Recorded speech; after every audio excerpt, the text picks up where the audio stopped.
Everyone, welcome back to Ed Paris TV, and today I'm going to answer a question from someone who commented on one of my videos. His name is Mario, and Mario and I go back a long way because he used to work in the clubs with me, and he would often jump over the bar. He'd work behind the bar and jump over the bar and help me when I was highly outnumbered, and he did a better job than a lot of the bouncers that I worked with. So for that, I am eternally thankful, Mario. I will always be your friend. We have that bond forever, and the very least I can do now for you is answer your question about weight gain. And he says he has a hard time putting on weight and putting on muscle. So first thing I'm going to tell you is start fasting after dinner. 12 to 15 hours after dinner up until the next day, the next morning when you're going to go have breakfast. Should be a 15, 16-hour gap there, 12 minimum. And you'll see that's going to help you, and here's why. During the night, when you're fasting for that long, you start to release the growth hormones that have been dormant since you were a kid. So once you start eating after you break the fast with some fruit, about 15 minutes later after you break the fast with some fruit, you start eating solid foods. You keep on eating every couple hours all the way until it's time to fast again. And once you've got that all in a rhythm and you start lifting weights again, remember you want to keep it low volume, meaning not a lot of work, but very high intensity, meaning lots of resistance, very heavy weight.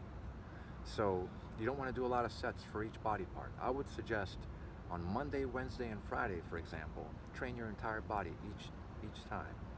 So Monday, for example, you would pick an exercise for legs, one for back, one for chest, one for shoulders, another for arms, and do no more than 4 or 5 sets per body part. And then you hit it again on Wednesday, maybe different exercises on Wednesday, maybe different exercises again on Friday, but again, larger body part to smaller body part. And you can change up the exercises, but do no more than 4 or 5 total sets per body part. And you want to keep your workouts no longer than 45 minutes to an hour, because after an hour, your testosterone level starts to drop. Stay away from cardio. That'll reduce your testosterone. That will also burn too many calories, and you don't need that. So you're trying to put on weight, so you don't need to do any extra cardio. Besides, you probably already naturally have a lot of endurance from your days back when you were wrestling in school and all. So I wouldn't worry about the endurance. Besides, in real life, it's not like the ring where you have rules and the fight gets prolonged. Fights are over quick in real life, and if you're going to get into it with somebody, you just want to be able to explode, which is why training briefly with high intensity works in that regard, because it develops the fast twitch white muscle fibers, which are more conducive to the signals from the nervous system, your brain commands. So I would stick to that. Look into Arthur Jones, the guy who invented the Nautilus machines, and how he trained his pupils.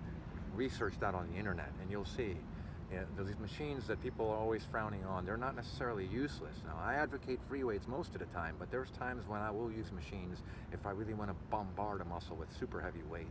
Machines are safe because they're going to guide the weight for you. So, and the resistance is going to overwhelm those fibers and develop the white muscle fibers. Also, when you're done training, after an hour or so after each meal, after training, believe it or not, I mean, it might sound silly, but go right in the mirror and start flexing, man. Flex those muscles and envision them getting bigger, because when you flex muscles, the blood rushes to the muscle, and everything you ate starts to feed the muscle fibers. So you don't have to like engage in serious hours of flexing or anything like that. But flexing the muscles is actually good for muscular development, because it feeds the muscles that are recovering from a serious workout with a mild contraction, just bringing in blood and attracting the blood into the muscles to refeed them and rebuild them. And it'll speed up the healing process, and you'll put on the weight faster.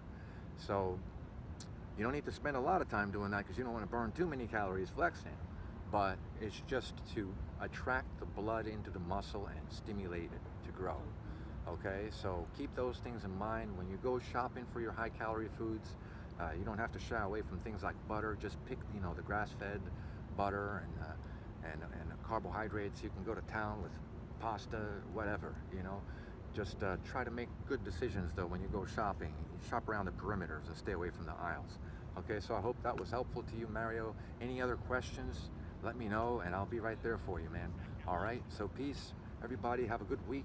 I hope it was helpful for anybody that is trying to put on weight It's not easy if you are the type that has a super high metabolism and doesn't put on weight, but if you do the things I said, start fasting and eat like a maniac between the hours that you can eat, and train hard and heavy, but not for a long period of time.